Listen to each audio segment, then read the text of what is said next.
Hello everyone, welcome back to Maggi by eKuhipath. আজি আমি discuss কৰিম এটা নিউজত থকা স্কিমৰ বিষয়ে CM Flight বা Chief Minister's Foreign Language Initiative for Global Hunt Talent. So recently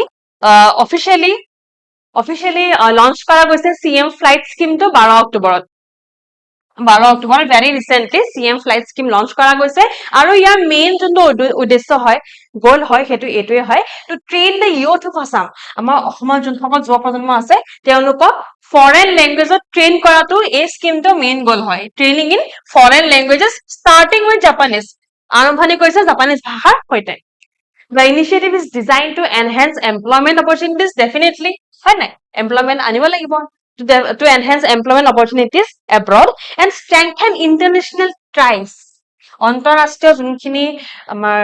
সম্পৰ্ক আছে সেইখিনি আমি ভাল কৰিব লাগিব সো আমাৰ এমপ্লয়মেন্টৰ লগতে আমি অন্তৰাষ্ট্ৰীয় সম্পৰ্কৰো গুৰুত্ব দিয়া হ'ব in CM Flight scheme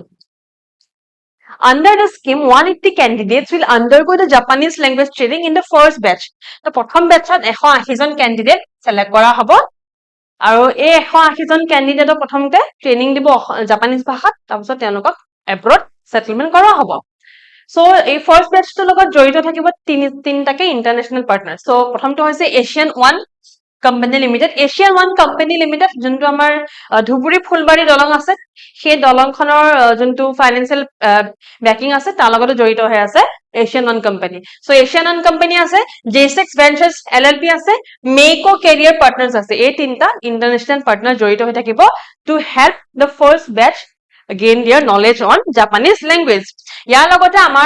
আমাৰ সৰকাৰেও যথেষ্টখিনি financial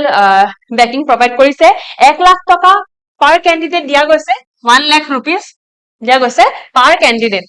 to cover training orientation and documentation cost মানে ট্ৰেইনিং টো লোৱা সময়ত পইচা লাগিব ন বেলেগ বেলেগ খৰচ থাকিব হয় নাই ট্ৰেইনিং লোৱা সময়তে বেলেগ বেলেগ খৰচ থাকিব তাৰ কাৰণে 1 লাখ দিছে আৰু ট্ৰেইনিংৰ পাছত চাকৰি হৈ গ'ল এটা প্লেসমেন্টৰ কাৰণে লাগিব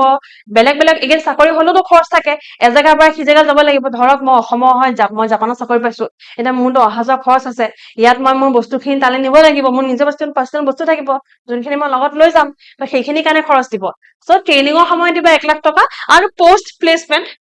প্লেসমেন্ট অ্যাসিস্ট্যান্সৰ কাৰণে দিব 50000 কে ঠিক আছে প্ৰথমতে ট্ৰেইনিংৰ সময় দিলে 1 লাখ তাৰপিছত পোষ্ট প্লেসমেন্টৰ কাৰণে দিব 50000 কে সো আজি স্কিমটো ইমানতে আছিল যথেষ্ট সৰু স্কিম আছিল আৰু এইটো আগতে বহুতবাৰ ডিসকাস হৈছে কাৰণে মই চমুকে ডিসকাস কৰিছো যোনখিনি গুৰুত্ব আছিল সেইখিনি ডিসকাস কৰিছো তেন্তে আজি এটা আহিলো অহাবা আকৌ লগ পাম থ্যাংক ইউ